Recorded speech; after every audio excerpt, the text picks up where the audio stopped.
Good evening, everybody. Hope you're all doing well out there. I am certainly doing well myself because I've got a fun box to open up. So I'm looking forward to that for sure. Yeah, music. I hope this is... I was scrambling before the stream to kind of get this set up, and hopefully it's not too loud.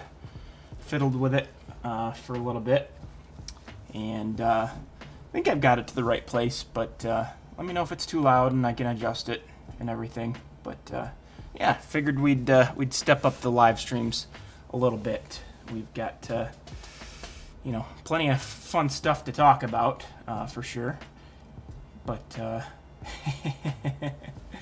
hey John, Illinois Midland, Garrett, Scott, Brandon, Ben Ironwood, John M. Glad to see all of you, certainly. It seems like in my haste to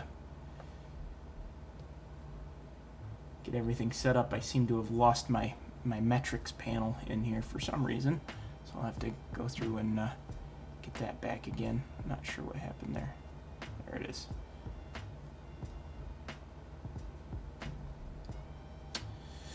All right, cool. All right, so I think I've got everything now set back up. So, do we dive right into this? Do we open? It's getting too professional. All right, Garrett. Matthew, welcome in. Oh, John turned off Jeopardy for this. Yeah, this is really professional then if we're turning off Jeopardy, that's for sure. Okay, should I open the box? Should I not open the box? I should open the box, right? Well, what's in the box is kind of my worst kept secret ever, because I've been talking about it in different Facebook groups. So if anybody's in a Facebook group that I'm in, there's a chance you're already aware of everything that's in this box, even though I haven't opened it yet. Garrett, this isn't what you signed up for? Oh, sorry. Sorry. I've been inspired by other, streams to step up my game a little bit. Dennis in particular. I don't know if he's out there yet tonight, but he's been doing a great job production-wise on his streams. Hey, Dennis, there he is. So I felt the need. I figured, it was time to step it up a little bit. Hey, Rick, welcome in. Okay, so I'm trying to be really careful with this because I know from looking at other people's boxes that there's packing peanuts all over in here. So I'm trying to be careful in how I open this. But as you can see, it's a box from Home Shops. Oh, I despise packing peanuts. Oh, look at that. I got a V&O sticker in it. I've got to adjust this camera. I apologize. For all the game that was being stepped up, we're now losing it with the adjustment of the camera here. So I apologize. Okay, that should be good, I think. All right. Yep, Dennis is home from New Orleans. Awesome.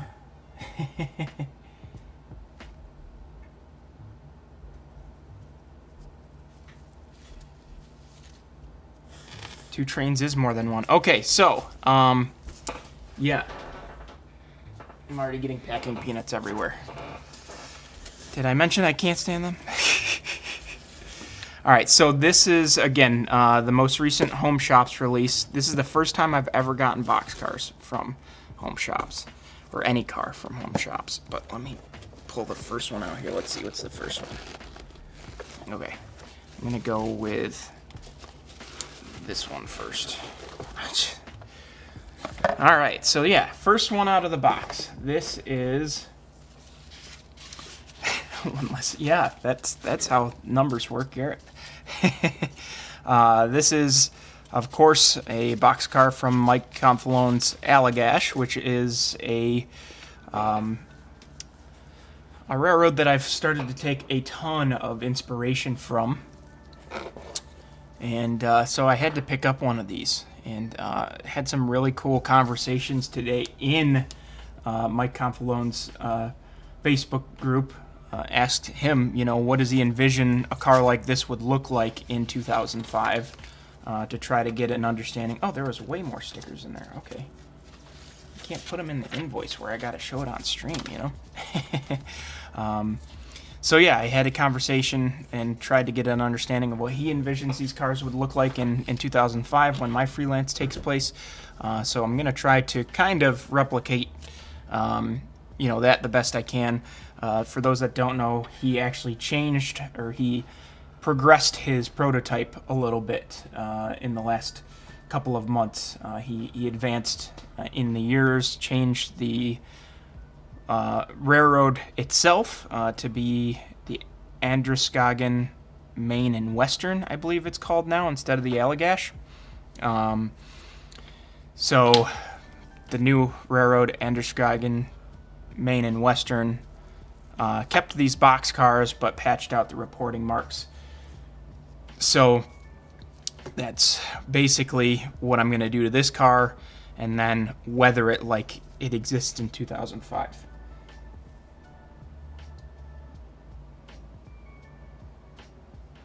Yeah, Dennis. I mean, it's there's going to be that little bit of stuff from Intermountain, at least, so that's something for you for sure. But anyway, that's this car, and then the other car that's in this box is actually the whole reason I finally bit the bullet and bought anything from home shops. I always, was a fan of them, but never felt the need to buy anything until seeing this one. And this is Mike Ostertag's Farland Terminal Railroad. And boy, this glare is rough. Let me pull it out of the box here.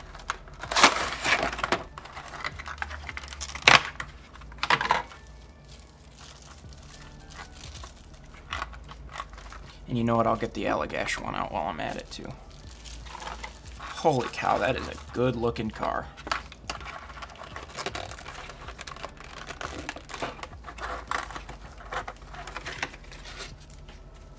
Got the Rapido sticker, too. Man, stickers on stickers on stickers.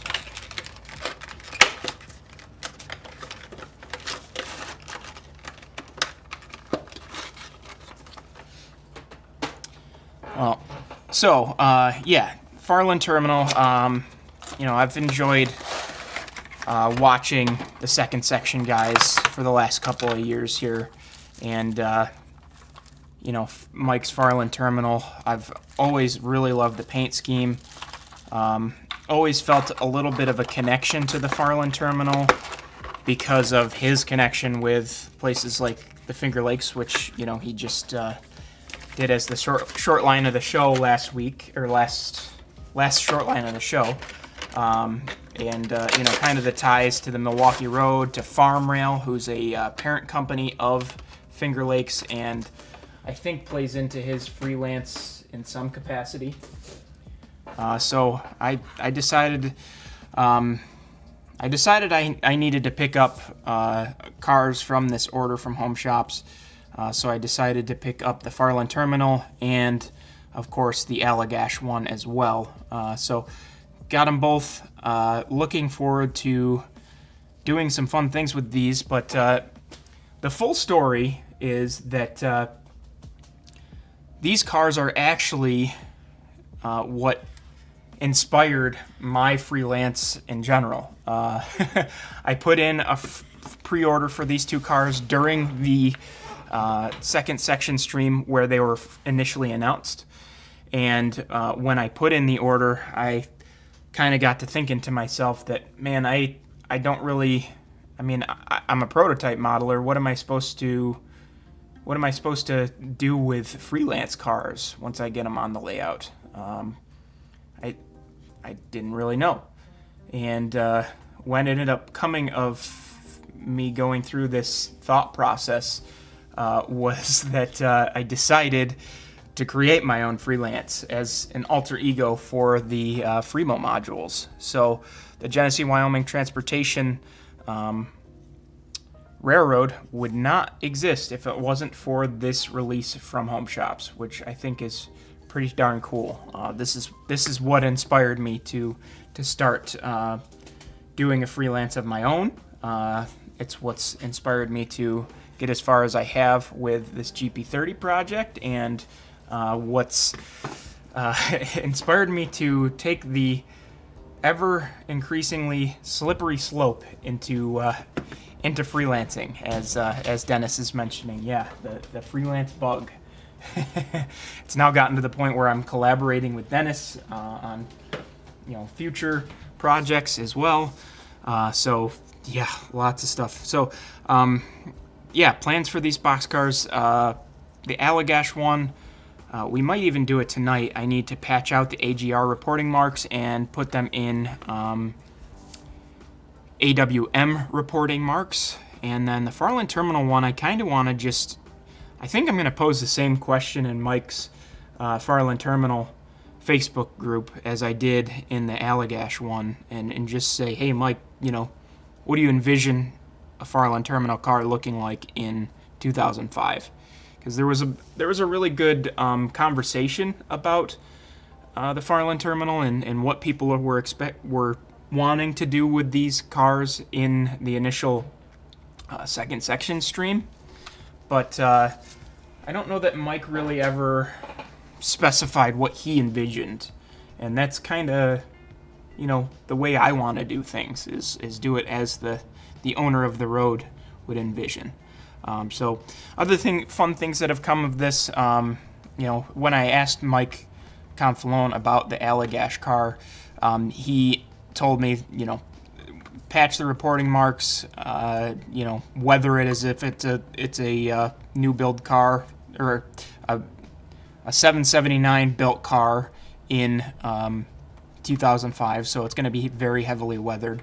And the other thing he said was, hopefully no graffiti. And I said to him, well, I guess it's kind of hard to say it's 2005 and a car is perfectly clean without graffiti. I personally am a pretty big fan of graffiti. I appreciate the art that it is. There's certainly good ways to go about doing it and bad ways. Covering reporting marks and stuff is usually more of a pain than it's worth to the railroads, for sure.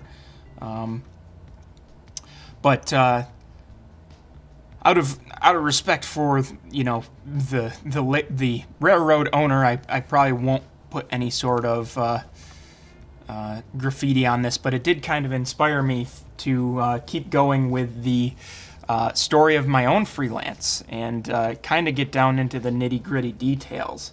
If you've ever gotten into the graffiti side of things with railroad cars, you'll know that there's kind of local taggers. Historically there was hobo taggers that had their own monikers and stuff, which are really cool. That's worth checking out. There's a lot of cool documentaries about those guys.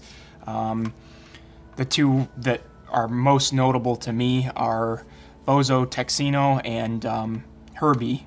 So those are names that you might want to check out. But in a more modern sense, in 2005, you're mostly looking at kind of local taggers and stuff like that. So I think there's going to be a local tagger on the Genesee, Wyoming transportation property that has his own tag and stuff, and a handful of cars that are freelance cars will end up having those tags. So it's just a fun way to identify cars that have been to my freelance and kind of set them apart as far as other freelances are concerned. It's pretty interesting. Rick, I have to respectfully disagree with you there, and Joey, I get that you don't like it, but I can appreciate it. I know it's not mainstream for sure, but there's really cool stories behind a lot of that stuff. So yeah, it's not everybody's cup of tea, and it doesn't have to be. So, but yeah, it's going to be kind of fun to kind of develop that part of the story. You know, it's a side of freelancing that really hasn't been explored as far as I know. Nobody's really included a tagger into their you know, story, into their local lore as far as that's concerned. So it's yeah, it should be fun. But anyway, the big project for tonight is going to be working on freelance related equipment. I've got the GP30 shell here ready to go, and I think we're going to work on getting a little bit more detail on this thing. It's still lacking all of its grab irons, all of its rear pilot detail other than the cut lever. So we're going to focus on this thing and make a big push towards getting it ready to roll. The decoder is on its way for it finally. I've got an ESU lock sound decoder on the way. I also put the, let's see, I'll just show it to you guys. I put the scale sound system speaker on the chassis. I had to mill out the chassis a little bit to get it to be where it is. So yeah.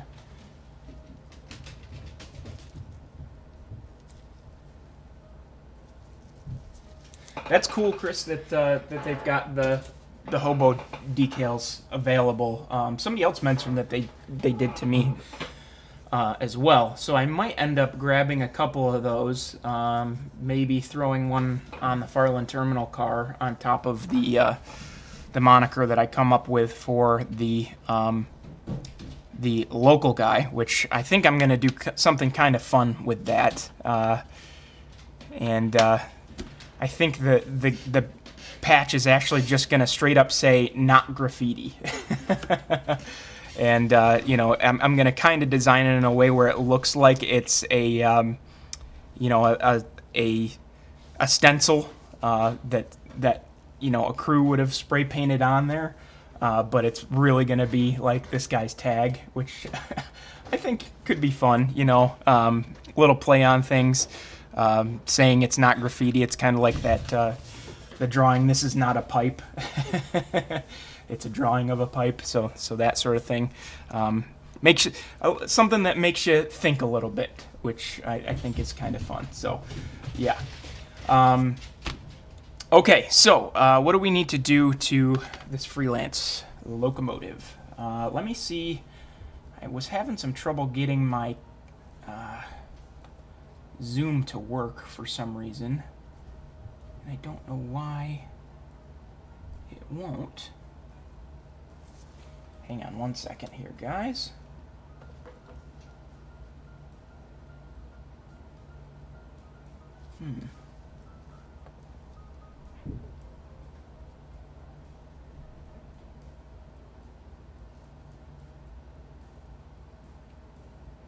I don't know why the Zoom feature, it's in a separate app and it's not open for some reason.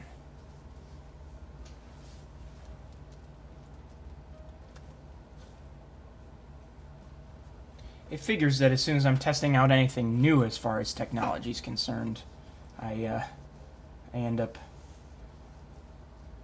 having trouble with this side of things.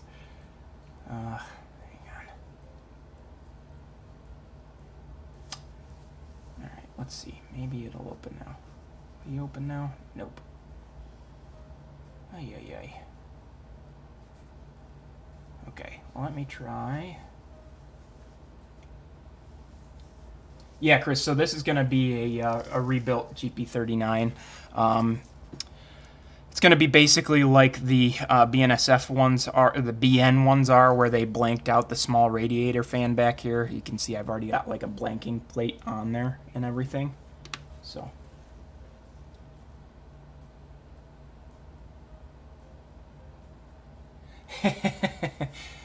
Yes, surrealism. I couldn't remember the term, Andy, but yes, surrealism is the actual term there.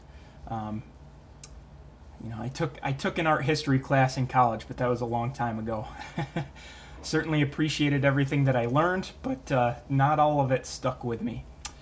So, for some reason, this is not not zooming in, and I don't know why that is.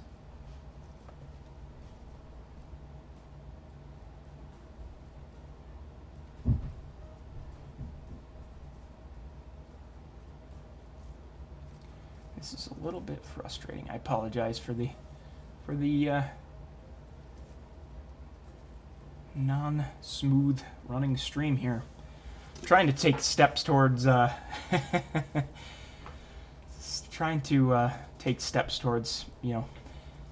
upgrading the quality of these streams, and of course as soon as I do, something else decides not to work, and I don't know why.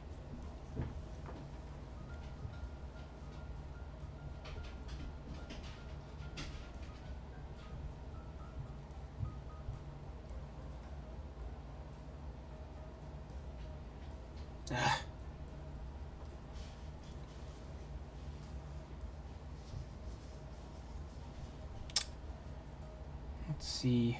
All right, I'm gonna have to pop off of this screen, so the music's gonna cut out too for a second. Hang on one second.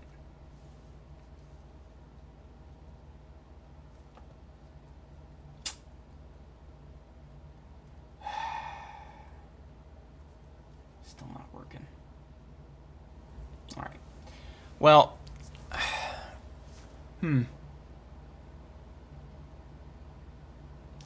let's go to an alternate, no.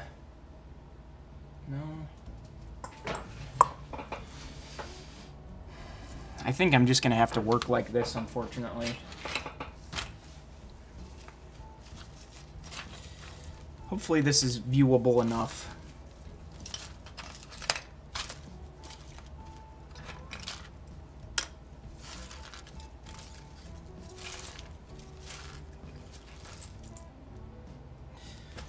Pulling out all the detail parts that I'm going to need. Let's see. Oh, that's the fuel tank I want, actually.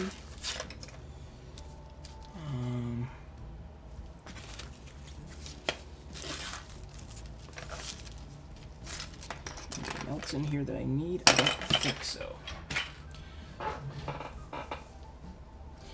Alright, so let's see. You know what? Let me try one other thing. Hang on one second.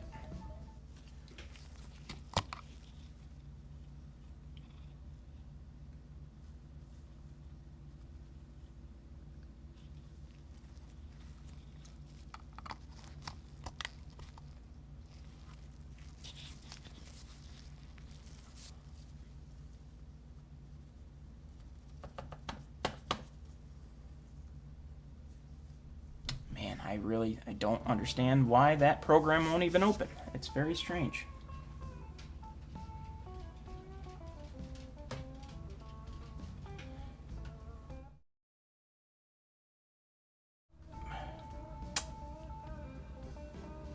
All right, well, I'm sorry, guys. Just gonna have to deal with it being super zoomed out tonight. And I'm sure as soon as I restart my computer, whatever bug is happening won't be happening, but for now it is. So, just gonna have to deal with it. Okay, so we've got a bunch of grab irons to throw in here and then get painted. I've got all of my handrails to go on. The only other thing that I don't have that I need to figure out where it is the sand filler hatch. I don't know where that ended up wandering off to. Oh, here's the cab glass too. I've got to get that in as well.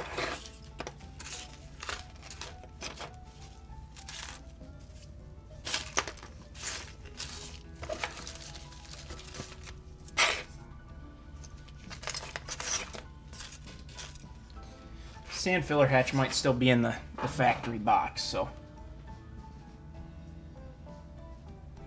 configured, but yeah, Chris. That's the view you see. That's for my mobile camera. when I use that. That's the software that I use for it. Oh, that's interesting. Okay, so cab glass. Maybe we'll work on cab glass first, because that's certainly important. I did install the decals as one piece all the way through here, so I need to make sure that I very carefully actually split the decals now where the cab is. This one I think is already split, but just to be safe, I'm gonna go ahead and do it now. Oh, this is all completely frozen now.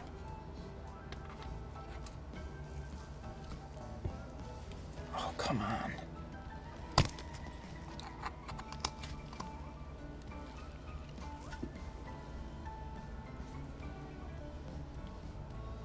Unbelievable.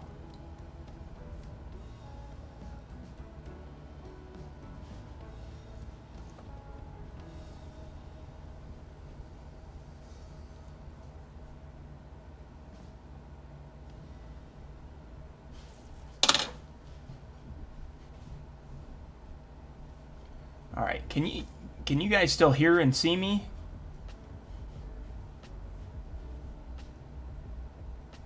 It's the heat, yeah. Let me know if you can still hear me. It doesn't seem like you can see me, at least on my end.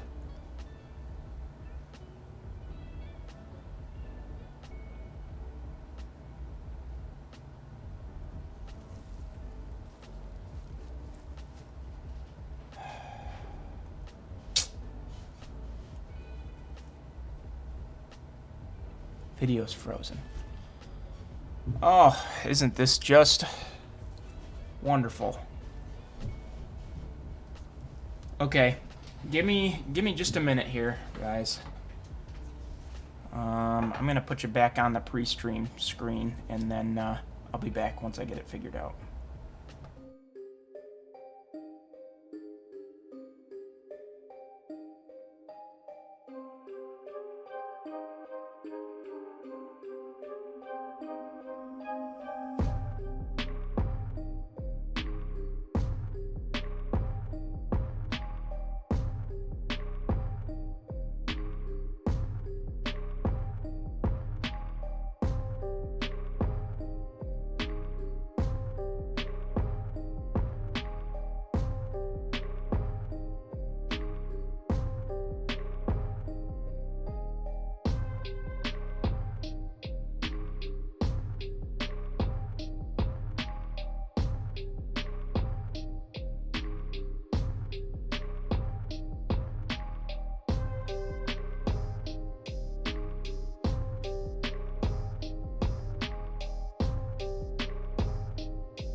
Okay. One more thing.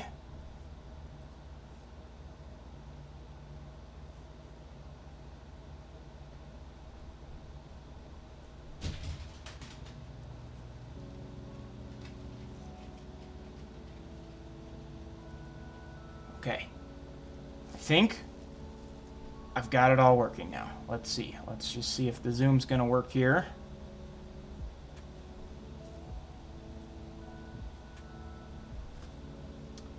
Doesn't seem like I zoomed.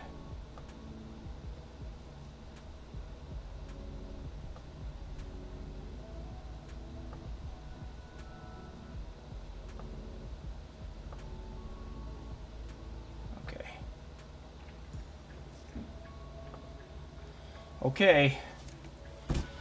Oh, guys, I'm so sorry about that. Holy cow. I don't know what happened. I really appreciate all of you sticking around. That's for sure.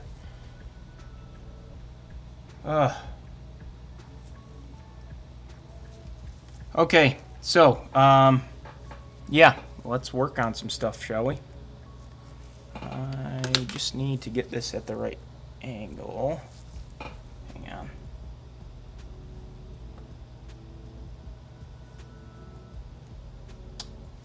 Okay. So, as I was doing right before, I had to totally restart my computer. I gotta just kind of cut through these decal stripes so that the cab will come off cleanly.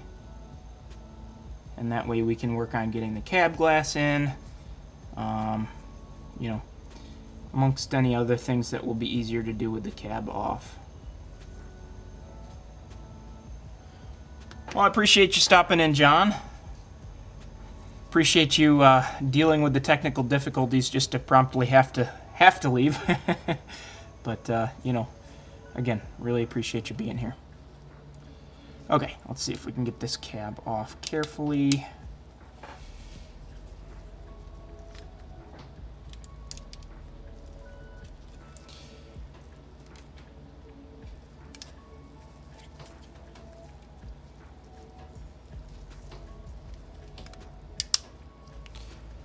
Ooh. Okay, maybe this whole shell's coming off before I can just get the cab removed, which is fine. That's the way it needs to go. All right. Oh, that's why. Oh, shoot. Shoot. The seam of the cab is actually further back than I realized. I thought it was right there, but it's not. That's annoying. Who would do that?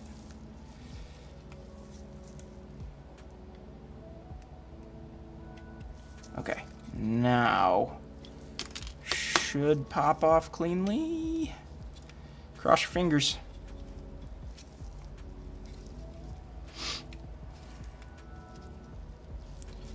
Come on. Oh, well, the nose comes off, so that's good.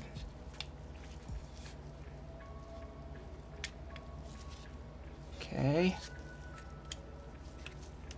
Okay. There we go. Okay. We got it apart. Oh. Air conditioner must not have been completely secured, though, because that's all loose. No big deal, though. That can be fixed. If streams can be fixed, so can that. Okay, so, anybody out there put together... so, Chris, this is Proto 2000.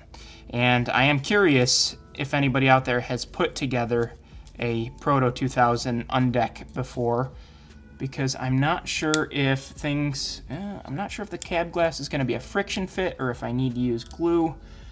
But right now it's feeling more like a friction fit than anything else, so... Yeah, no AC in this heat. And speaking of which, I am very happy to be down in the basement right now. That is for sure.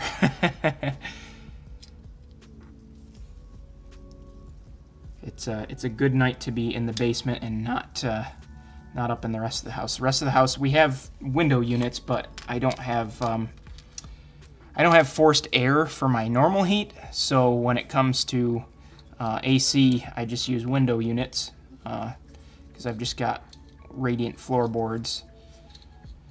So it makes putting AC in a little more difficult.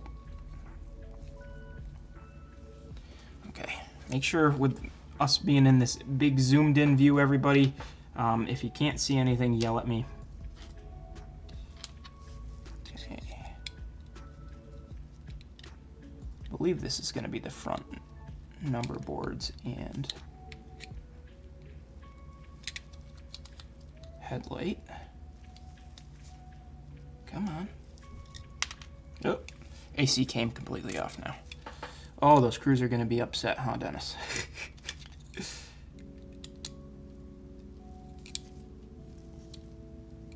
Doesn't seem to quite want to go in smooth.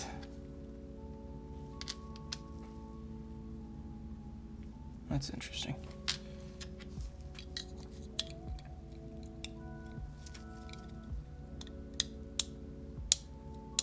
There we go. Now it's going.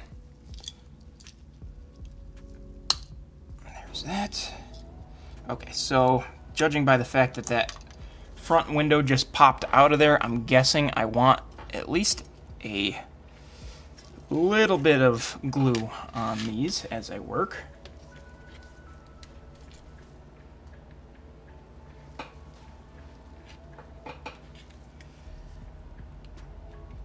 I'm a fan of fans most of the time too. I try to run my AC as sparingly as possible,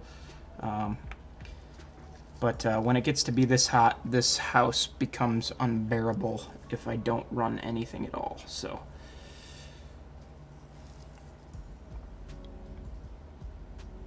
we have one. So previous owner, my grandpa, updated all of the windows in the house except for one. And it's, of course, like the worst one that you could possibly not update. It is the big single pane window that's west facing in the middle of the living room. So it gets to be, you know, this type of weather outside, and then in the middle of the, you know, afternoon and evening heat, it's just getting pounded and pounded with heat. And, you know, because it's such an inefficient window, it just lets it all in, unfortunately.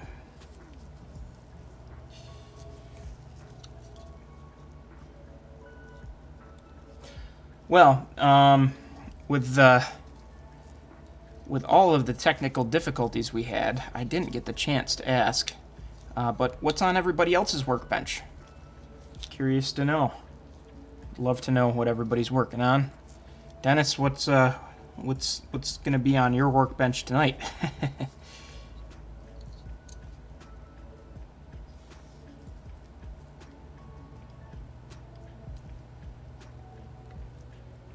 Hey, John, welcome in.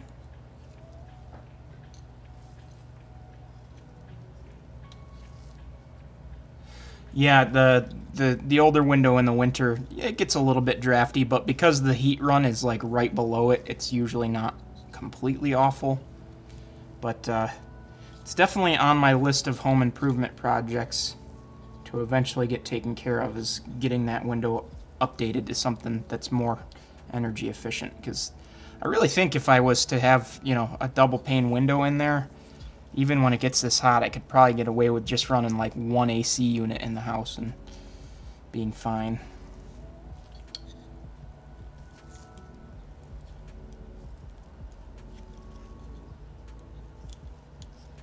Not thrilled with the reflectors.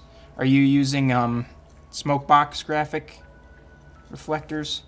Oh, I think I mentioned to you that I had stripes for you, and then I never gave them to you. How rude of me.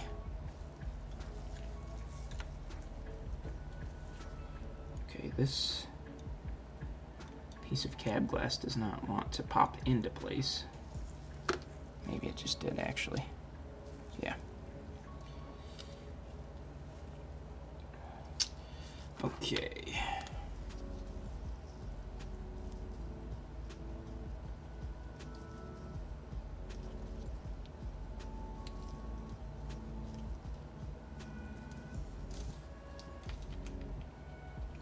Brandon's staring at decals. All right, or trying to get decals ready. Exciting. His freelance is pretty darn cool.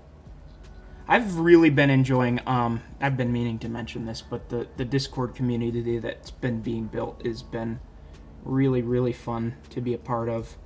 And one of the things that's been happening over the last couple of, probably months at this point, is everybody seems to be kind of building out their freelance stories in the same, Discord channel, in the Paul Stamps Finger Lakes Discord. And it's been just so fun to have those conversations with everybody. And, it's been really fun to be a part of this budding freelance empire. I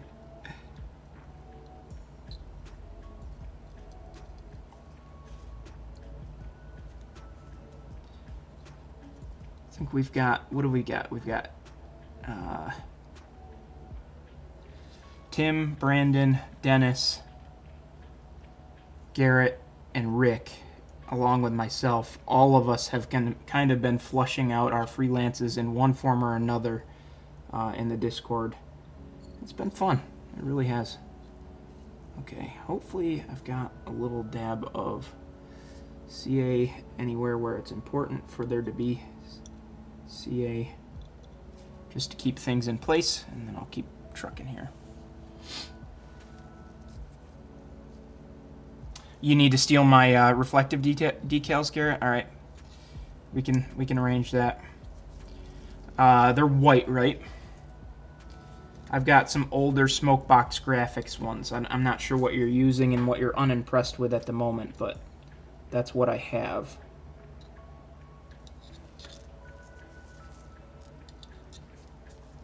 Hey Adam, welcome in. Glad to see you. Hope you're doing well.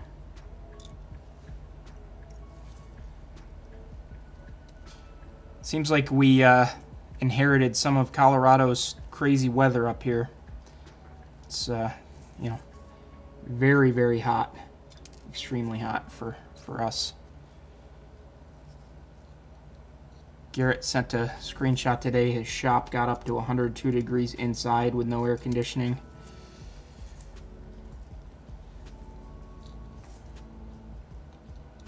This little narrow window on the back of the cab is proving challenging to get installed.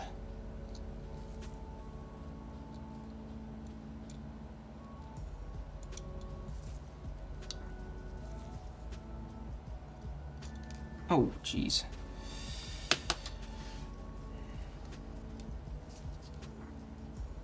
Not as long as you hope. Okay. I think this...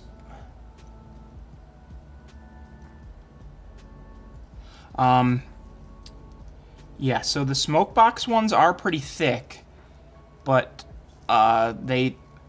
they're full-on sheets. Actually, here, I'll see if I can find them.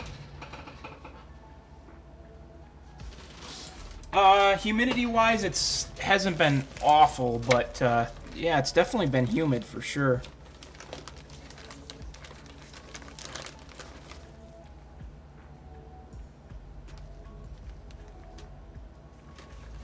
Hey Ray, welcome in. Who else did I miss here? Looks like, yeah, John I said hi to, right? Yeah, I think I've got everybody right now. Oh, Josh is here. Oh, we got two Johns in the chat now. There we go. Okay, hang on, Garrett. I'm quickly going to try to find my Smokebox decal. Reflective stripes for Garrett.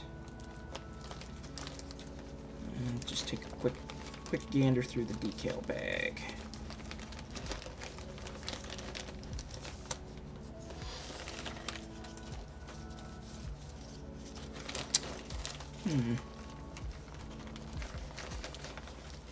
Well, I'll find them and send a picture on Discord later, Garrett, because I don't want to get this... Woo.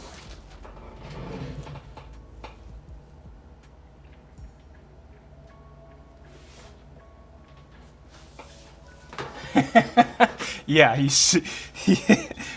hostage exchange Zane for the decals, yeah.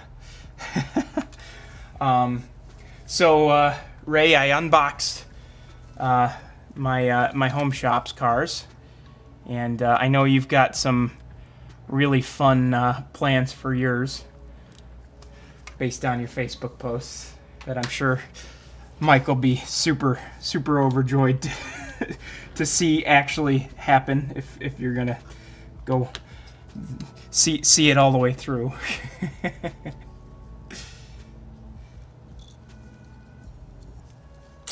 But yeah, I'm really excited to work on those box cars, and then the normal Berlin Mills box cars in the near future. Those, I think, are all going to be on-stream projects. I went to Dan's Crafts and Things today in Rochester and picked up some paint that I'm going to try to use to fade down all of them. I'm going to try my hand at the whole using the opposite side of the color wheel in order to... Not sure it'll actually happen. Fair enough, Ray. But yeah, I'm gonna try the whole, ooh, flinging a window somewhere. Yeah, we'll try to, use that opposite side of the color wheel fading theory on all of the box cars that I've picked up. The two Berlin Mills turquoise ones, and then the yellow Allagash, the golden yellow Allagash, which that's the other car I got, Ray. I realized anybody joining late, these are the two that I got from Home Shops. And then the Farland Terminal, probably, it's such a neutral color that I could probably just get away with using a normal fade, but it should be fun. I'm really looking forward to experimenting a little bit with my cheat code, which, if I can find it here, I'll show you guys. This is the old bottle, but this is Mission Model Works Transparent Dust. This is what I usually use for fading. But I think what I'm going to try to do is use this along with like a little drop of each of those, the colors that are the opposite side of the color wheel, just to give it the right hue, and use that to try to fade it. It's all acrylic, so if something doesn't go right, I can easily just run it upstairs really fast, throw it under some lukewarm water, and have it all cleaned up really quickly. So I'm not super worried about it. I just figured it was worth a shot, and if not, I'll go to a more traditional wash to get them faded. But yeah, I'm really excited to kind of take on that challenge in the near future. Let's see, let me get the rear. Oh, this is actually the one I want for back here. And actually, you know what? I'm going to do grab irons first. Okay, hopefully I've got enough grab irons here, because I am looking at the pile that I have and thinking that I might not be sufficient. Alright, so we need 2 on the front nose.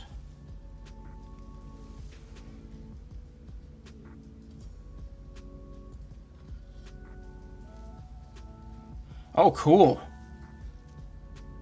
Yeah, that'll be exciting to see, though, Adam, for sure.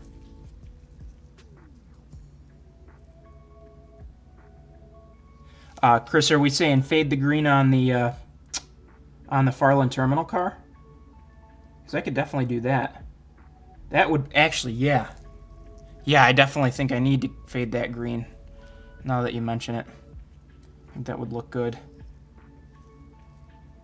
I don't know if that's quite right. I think it's supposed to... maybe that was right.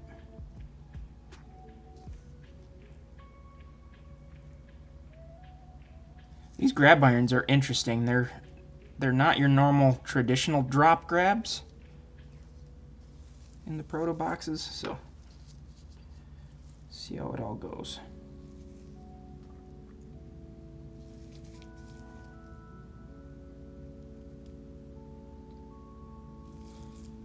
So, Adam, what kind of what kind of signals are they that you've got there, Adam? I mean, I know they're showcase miniatures, but are they like searchlights? Are they tri-lights?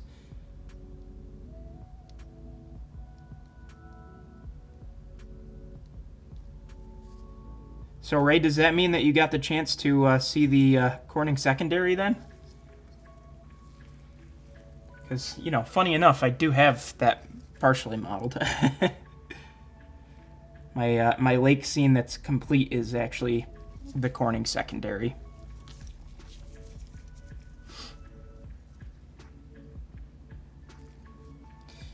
Did I miss a chat there? Did Ray mention being on the Corning secondary today and I didn't see that?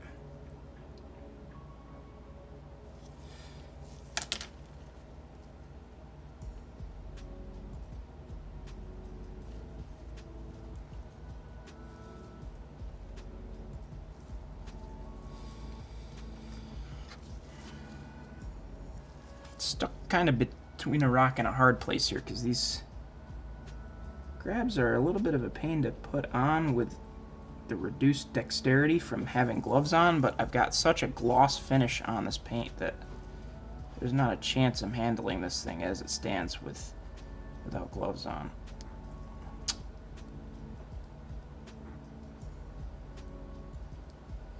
This one stanchion does not want to go in.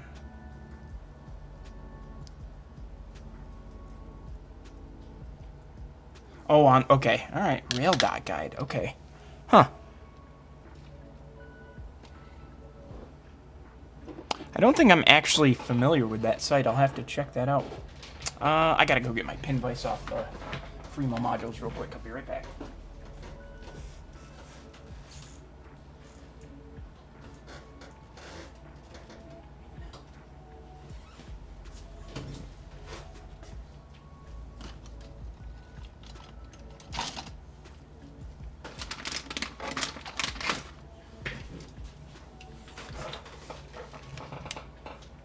So the Ithaca secondary, the Norfolk Southern no longer owns. They sold that off a couple of years ago, and it's now a Watco-owned property. Corning secondary they still own, though. And that's, of course, how they get up to interchange with Finger Lakes.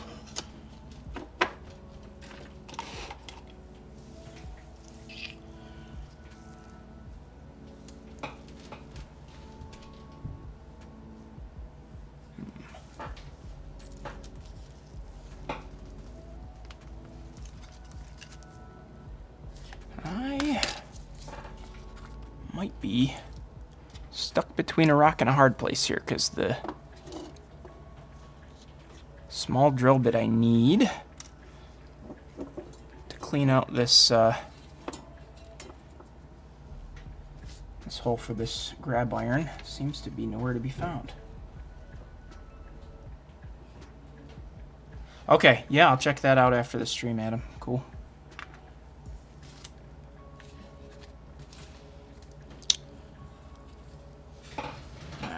Try something else here.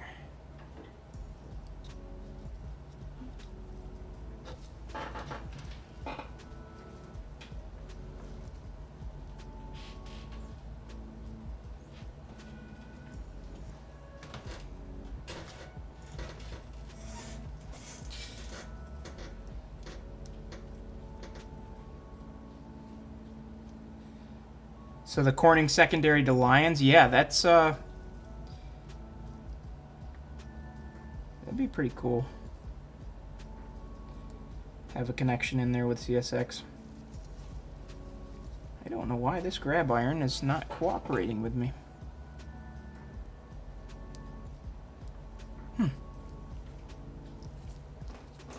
Let's just try a different grab. I don't know why that one doesn't want to work.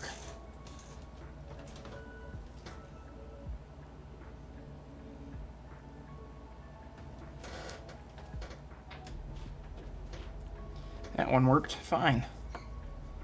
Okay, get a little bit of glue on the back side here.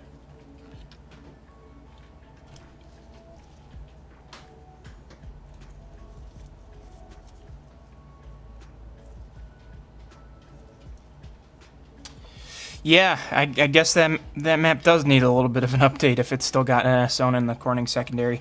Funny enough, though, I am actually I'm working on, for a friend of mine, a track plan that kind of proto-freelances the Norfolk Southern tier line and the Ithaca secondary, so that the Ithaca secondary never gets sold by NS, and he's doing the Southern tier line as if it's still a double track main to this day. So it's kind of a fun little proto freelance that he's working on.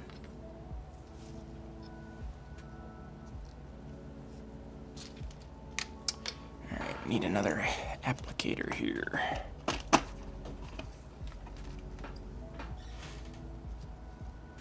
Hey, Denny, welcome in. Glad to see you. Really enjoyed Denny's Sunday morning stream yesterday. Learned a bunch of cool things. You know, I spend a lot of my time here at the workbench working on locomotives and not a lot on structure building. So it was cool to kind of see Denny go through his process on his stream yesterday. Would have never, you know, it would have never occurred to me to be using like tissue box thin cardboard as, you know, a building material, but that's what Denny was doing, and it turned out looking pretty darn good. So definitely going to keep that in mind when I finally get the chance to dabble into structure building. But in all honesty, I've got to stop buying locomotives if I'm ever going to get there.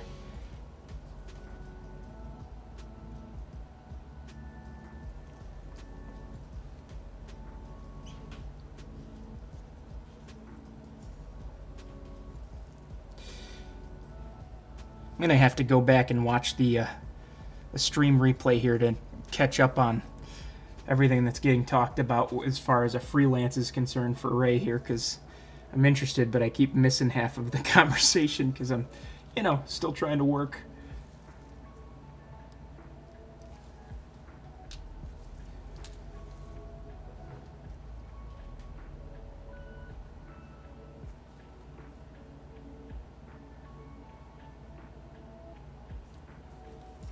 Okay, got that grab in and glued. I think I just need to do the one on the long hood here.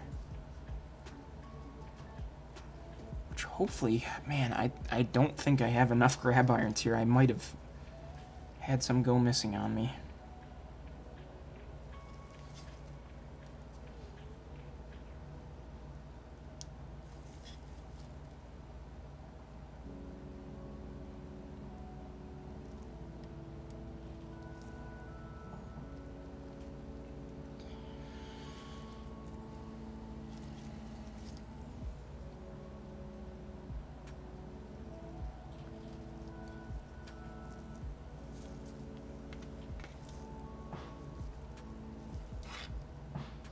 I'm very excited to get this thing done because I've got a whole video planned for it, though. Once it is, should be exciting. I'm gonna kind of just make a long-form video, you know, explaining the history of this freelance. I think will be fun.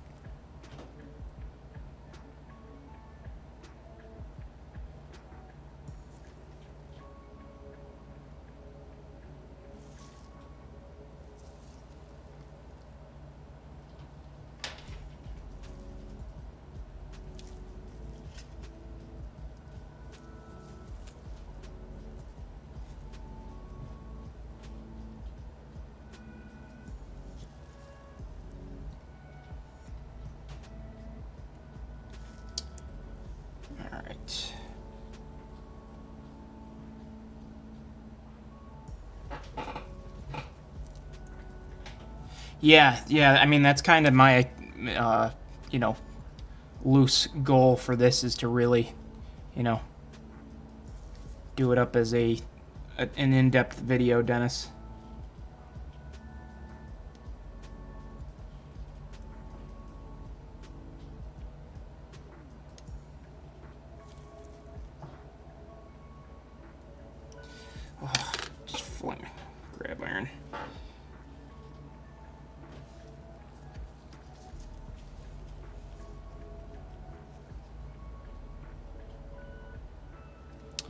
So Himrod, they don't actually interchange with NS there. Any interchange traffic that Finger Lakes gets comes via Geneva. So the way it works is the HO6 job is Gang Mills to Geneva, and then Finger Lakes has a separate job that they have trackage rights over the Corning secondary to get cars back down to Himrod. They come in on NS and CSX. They call that HG2.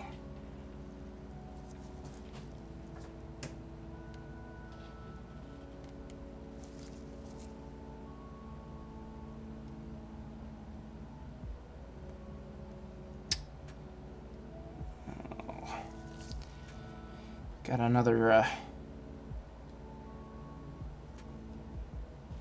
stanchion that doesn't seem to want to cooperate.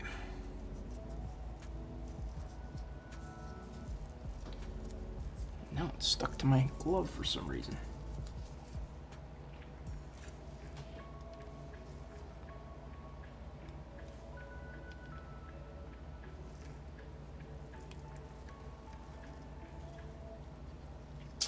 So, JD, yes, there's downfalls to it, which is why I usually do what I'm doing now, which is put them in unpainted and then paint in place.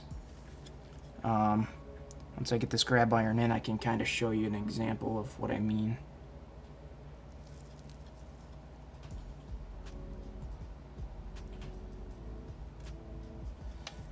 Wave A.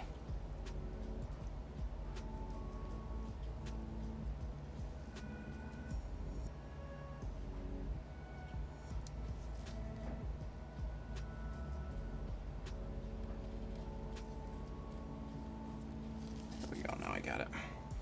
Okay, so this is an example of something that was pre-painted and then put on. You can see the coupler cut lever. Holy cow, this is so shiny that you can barely see it. But this coupler cut lever was handled a bunch after it was painted, and you can see that the paint already chipped on it. So my general philosophy when doing grab irons is to just put them in first, and then once they're in, paint them in place. So the other thing that I'm also noticing is that my decals are covering up one of the spots, so I'm gonna need to figure out how I want to get that squared away. I'm just going to use these scissors to, or excuse me, these tweezers to poke pilot holes. And then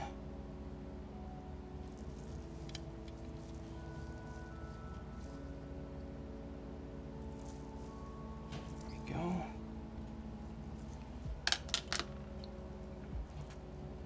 Hopefully that's enough, but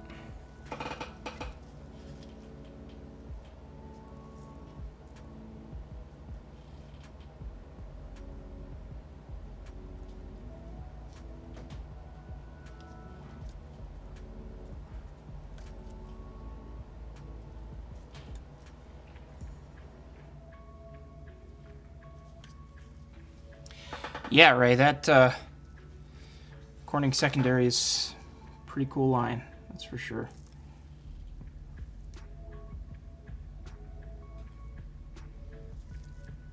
Next time you're up, definitely worth a chase too.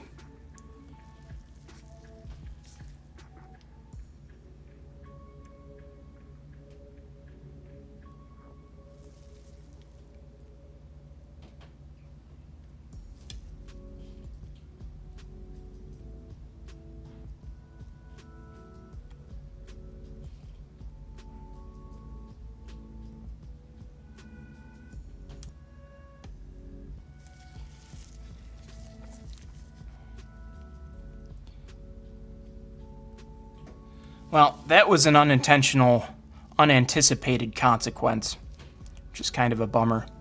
The grab iron just ended up going right through the Y in the Genesee and Wyoming Herald. Did not anticipate that being an issue with laying out this this design, but oh well.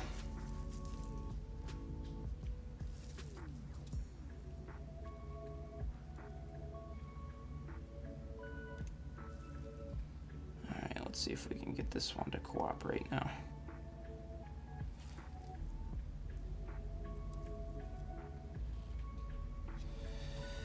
Don't think we can.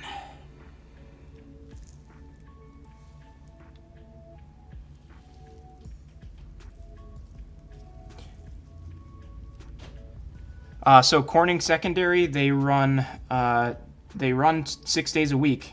You know, up to Geneva to interchange with Finger Lakes.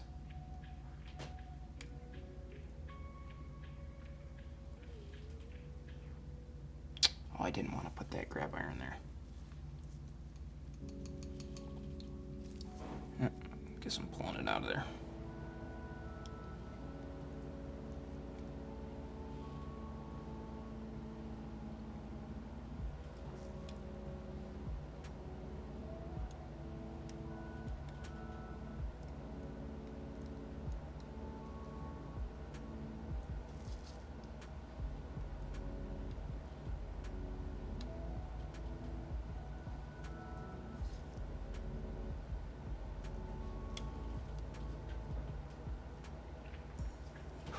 Okay, so that side's good. I just need to get the one in on this side.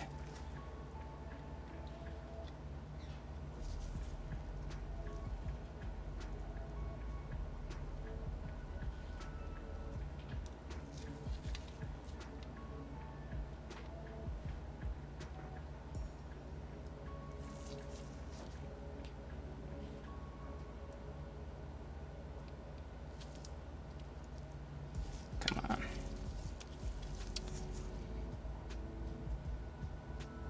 There we go. Okay, all of those grab irons are in on the rear. Just gotta run some glue down the back just to make sure they stay secured in.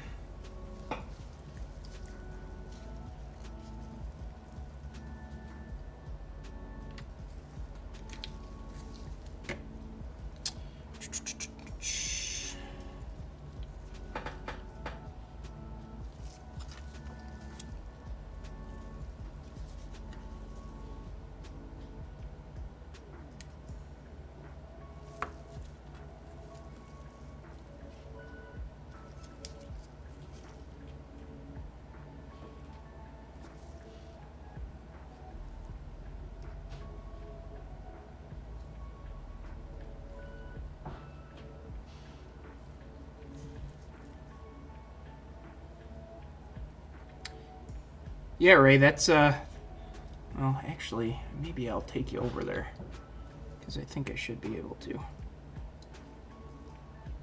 That's pretty much the perspective you get on my layout, is that the operators are in the lake. Once I get these glued, I'll put you on the mobile camera and walk you over there real quick.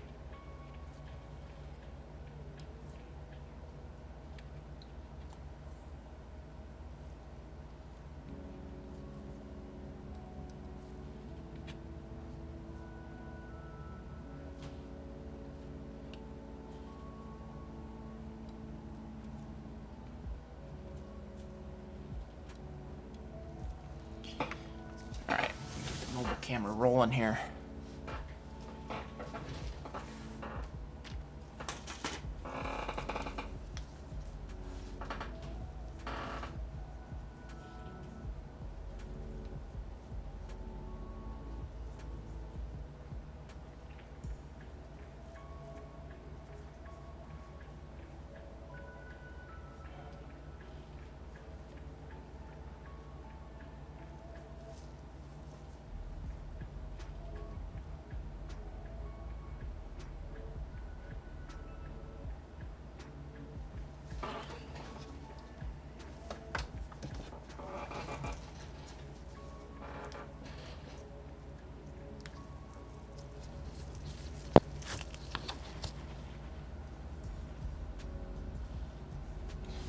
so this is going to be freehand, so just bear with me. But yeah, so Corning secondary on my layout.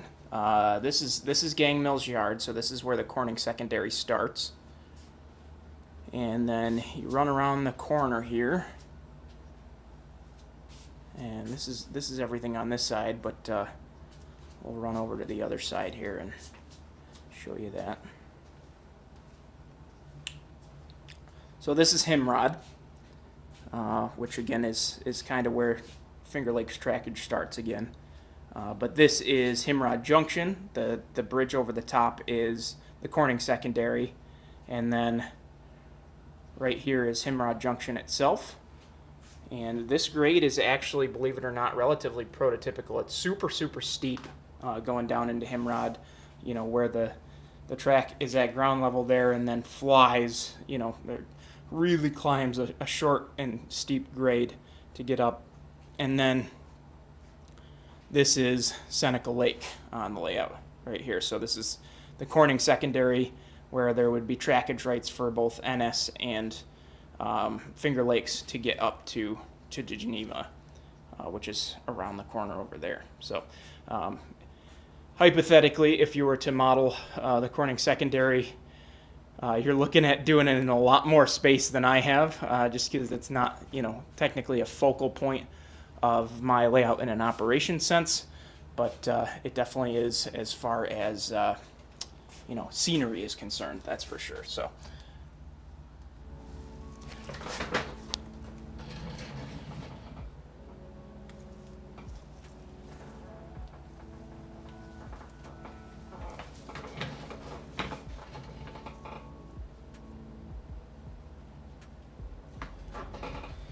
okay, let's see, what else do we have to do here? We got the grab irons in. Oh, I gotta get this air conditioner re-glued back on.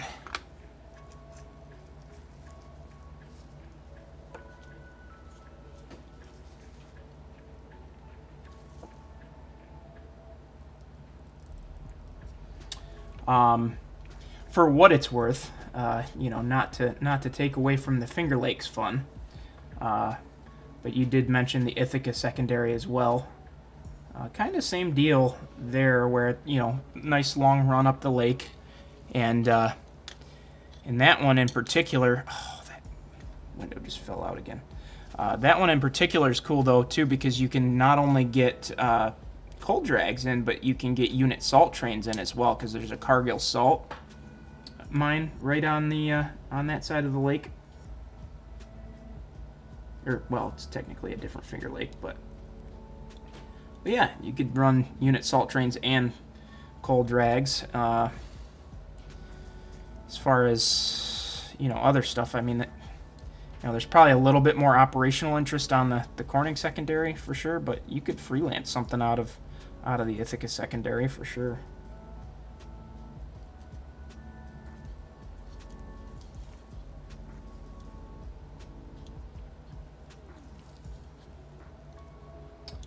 I'm not sure what the power station was on the Ithaca side.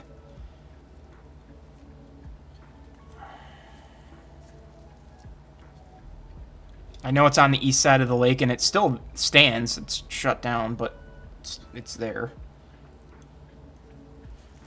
Never really been a huge, you know... Oh, I just got super glue on that. This window does not want to stay in. Coal trains haven't necessarily always been a huge operational interest for me, so it's not something I've paid a ton of attention to in order to, you know, remember what the power generation station is, but I could point it out to you if I was driving down the lake.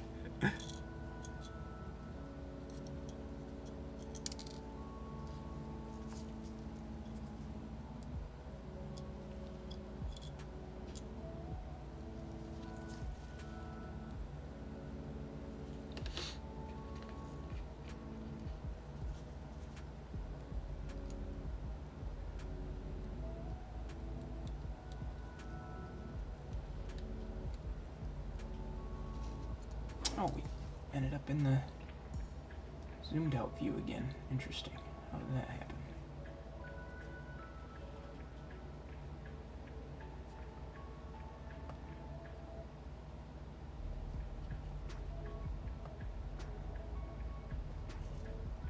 Very strange. Okay.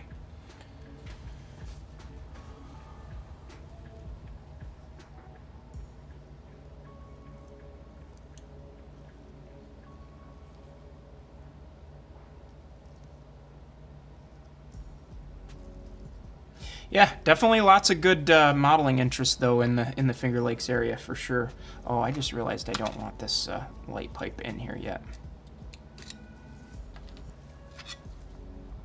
because now I have to put this back together.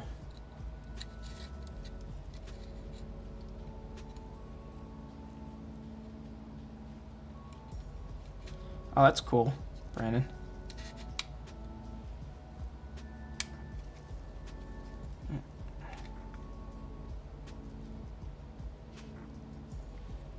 This AC does not want to cooperate with me and stay put.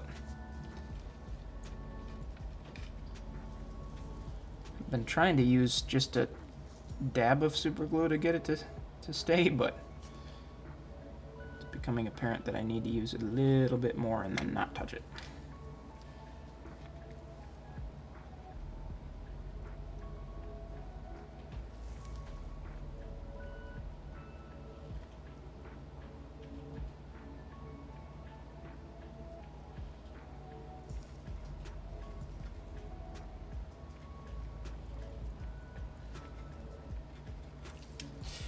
And yeah, Ray, you know, having the train up to Lyons, if you did decide to do the Corning secondary route, really isn't all that out of question. You know, I think it was like '08 that they were still running Finger Lakes trains up there. The Finger Lakes had trackage rights from Lyons north to Lyons to interchange. And you know, there was an agreement in place that they were supposed to maintain the trackage, and the story goes, at least from what I've heard, that they didn't do a good enough job maintaining the trackage, so they basically just mothballed the whole line. Yeah. Okay, let's see. Got a couple other things to do.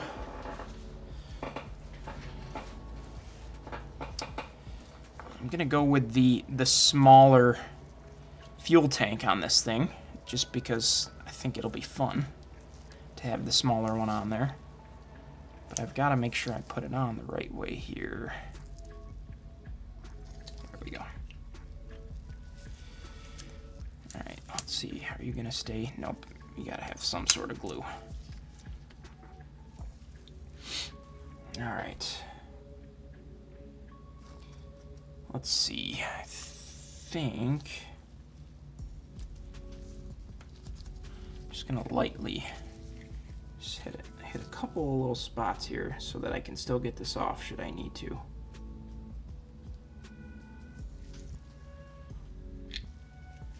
Oh, thanks for becoming a member there, Ray. I really appreciate that.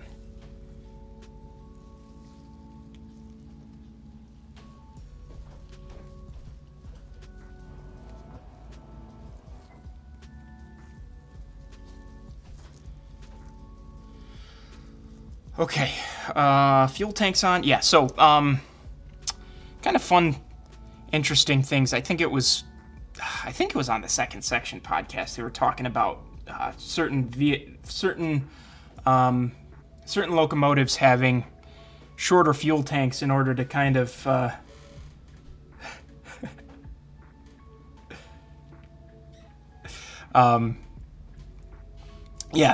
locomotives having shorter fuel boxes in order to deal with rougher track. And because of the way, you know, this freelance is set up, where the line south from Batavia to Alexander and Attica, I'm planning on kind of being lighter rail. I wanted to go with the smaller fuel tank in order to kind of depict that a little bit better.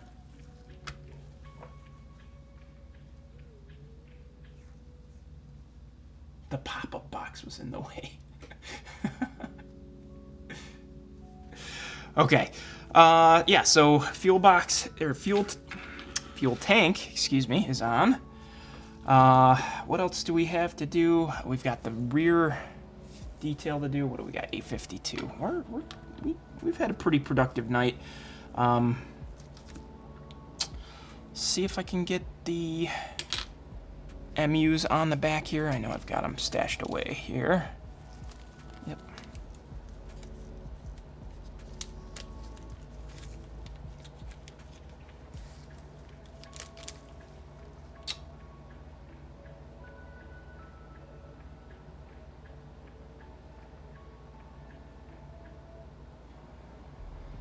Goudy. Okay.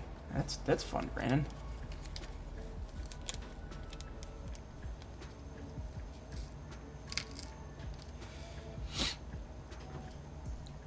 So we got our MU hoses here for the back.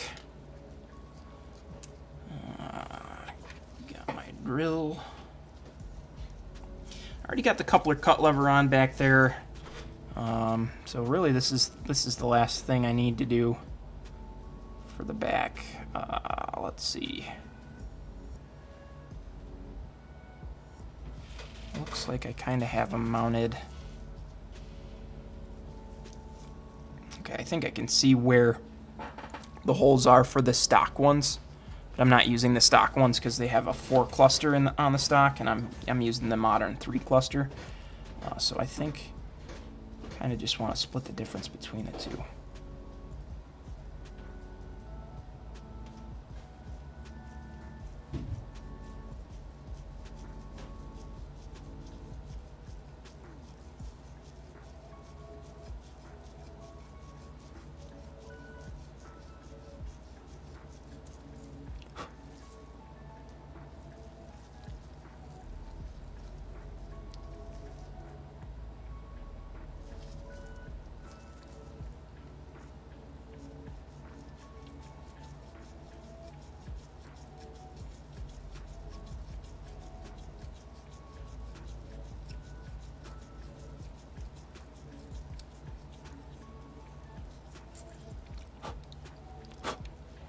Right. Let's just take a look and see. Yeah, it looks like it might be a little too far out on the locomotive. Might need to move it over just a wee bit. Good thing about it is it's going to be covered up, so.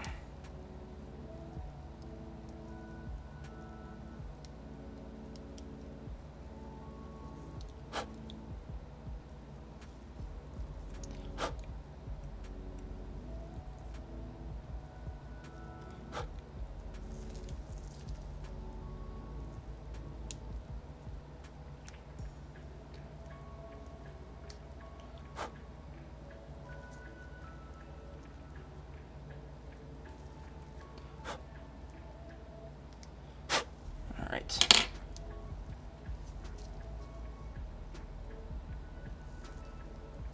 Google Maps locked up on you. I don't know. Are you home or are you on the road? Is it crummy hotel Wi-Fi again? It's a little better of a location, I think. I don't want to mess with it too much more.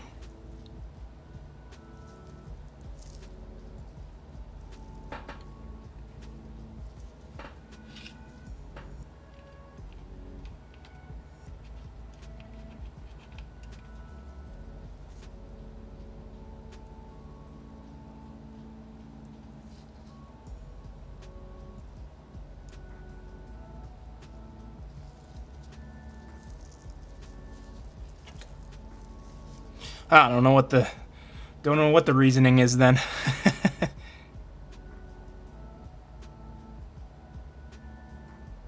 Alright, there's one set of MUs on. Let's test fit these ones because I didn't bother to do that yet. Looks good.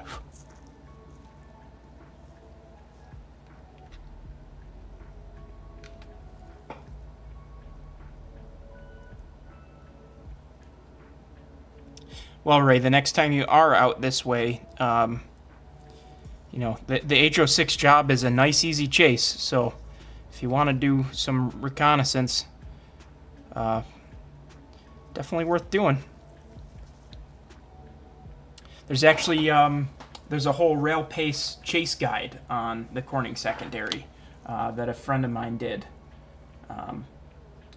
Yeah, rail pace has what, I don't know, I can't remember what year it was, but I think it was like 2022 or something like that. You could probably find the back issue on the White River website if you really wanted to, but plenty of gorgeous, gorgeous photos.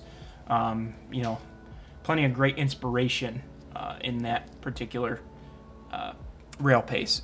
Would be worth getting if you're really thinking this is a potential modeling opportunity for sure. Okay, so got a couple other things to do here as we're looking to wrap up. The ditch lights, I need to get another coat of Tester's Clear Part Cement on the back of these. Unfortunately, I had a set of ditch lights ready to go for this, or at least almost ready to go for this yesterday, and I went to go secure the LED in while it was drying, and I completely busted the whole ditch light housing. So just gotta get everything redone with a whole new set of ditch light housing, which thankfully I had on hand, but still set me back a night's worth of work because I had to prime them and repaint them and everything. Frustration for sure.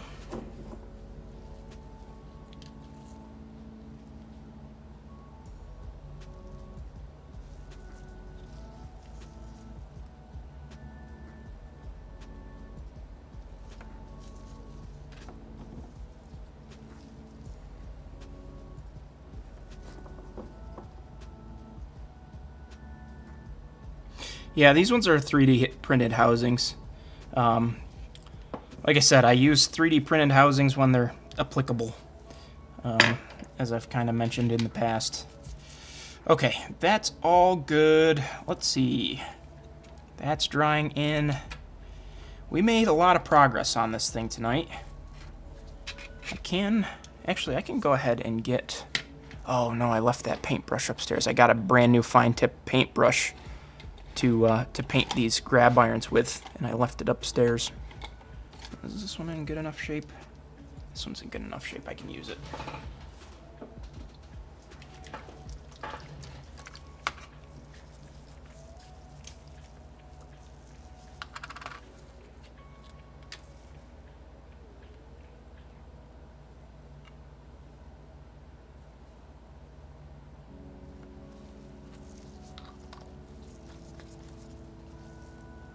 Spilled this paint enough to learn my lesson and just drop a little bit out on a container. I do need to clean up. There's a little piece of flashing on this one.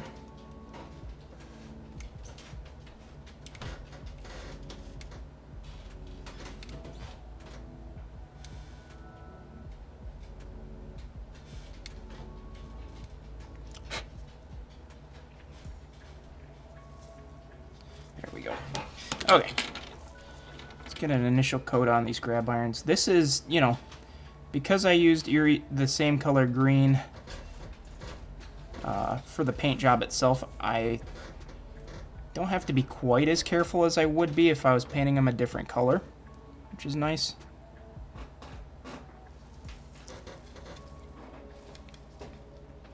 Oh, there's a piece of flashing on this grab iron too.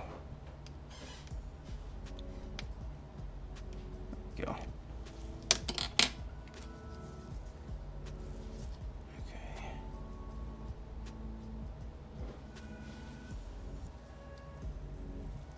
Awesome, Garrett.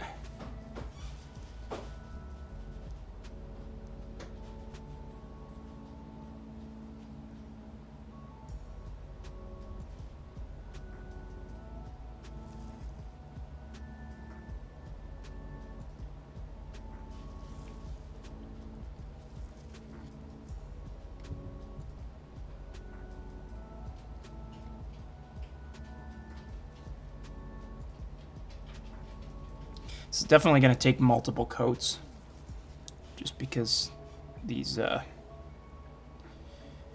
grab irons are unprimed, so there's no tooth to them. So really, this first layer, all I'm doing for the most part is just adding tooth.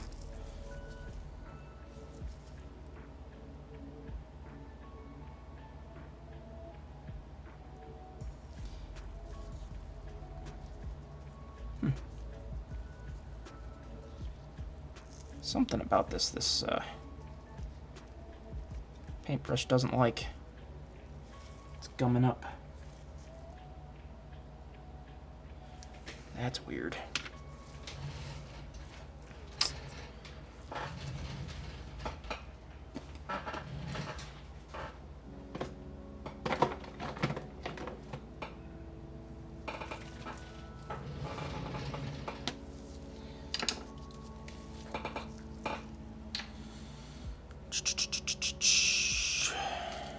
Let's see. One second.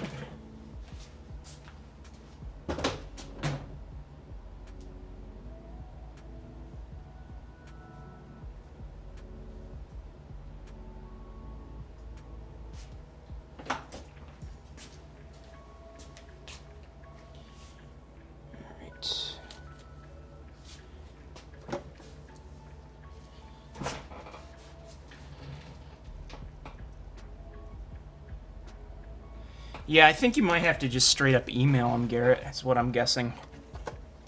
Oh, I got paint all over this glove. Of course. And it might run a little bit late here tonight, guys. I want to make sure I get these grab irons done.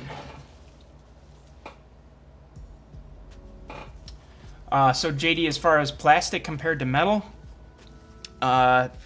no, there's really not, frankly. The plastic is just what the kit came with. I've got a bunch of, like, A-line brass handrails that I've used before with good success. So, yeah, no preference either way on that front, for sure.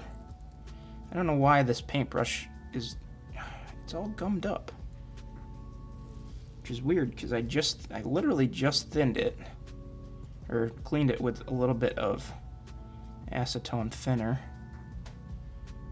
and it's still wanting to gum up for some reason. I don't know why I keep pulling this out of frame, but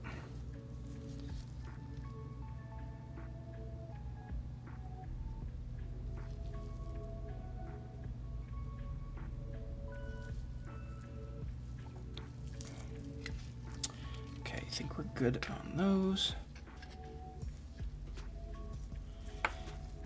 I don't blame you, Garrett. I get distracted decaling things too.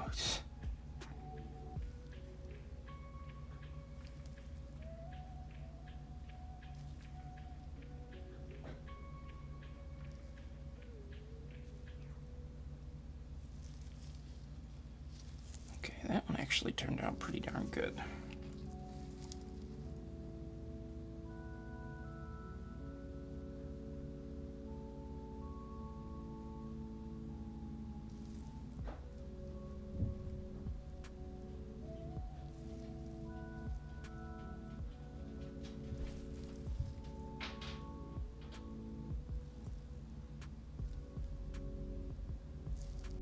Okay, those are good. I think this is the last one here.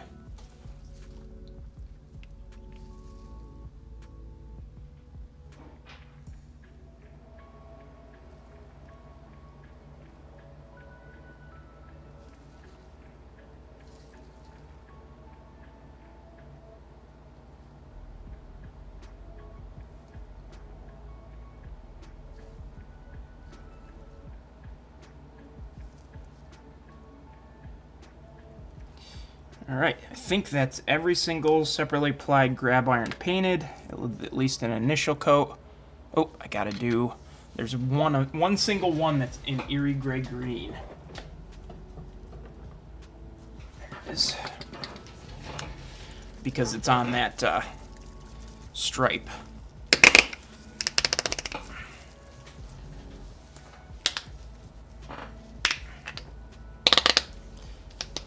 Maybe if I can get the bottle open.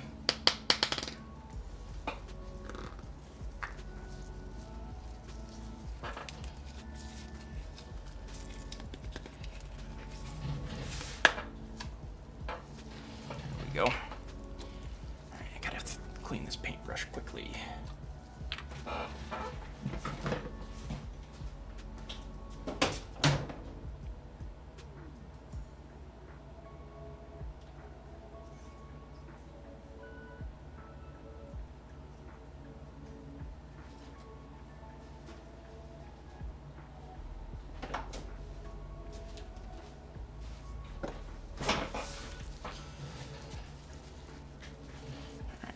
Eerie green off of it now. Of course, I've got thinner all over my gloves.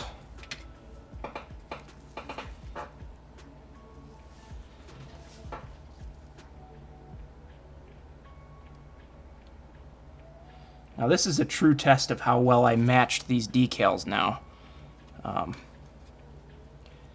me be very careful not to actually touch the outside of this with my bare hand, but I didn't want to waste another glove to do one single grab iron. And surprisingly, it does look like that's gonna need touch up.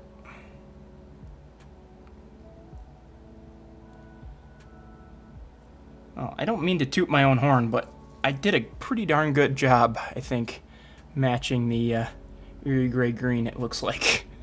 Pretty happy with that. Just gonna need to get in there and touch up the paint I just errantly got on the green side. But yeah, I think that's where we'll call it a night as far as the stream's concerned. Appreciate everybody that tuned in. Not within error. I'll get it taken care of though. No big deal. But yeah, appreciate everybody tuning in. It's more than likely that we'll end up finishing this next week unless I really get an uncontrollable itch to finish it during the week. But otherwise, my plan for this week is to kind of keep pushing as hard as I can to get Fremo modules wrapped up, and then hopefully next week, Monday, we'll have a chance to sit back down and keep plugging away on the freelance locomotive. So thank you guys, everybody, so much for tuning in, and look forward to seeing you in the next one. Take care, everybody.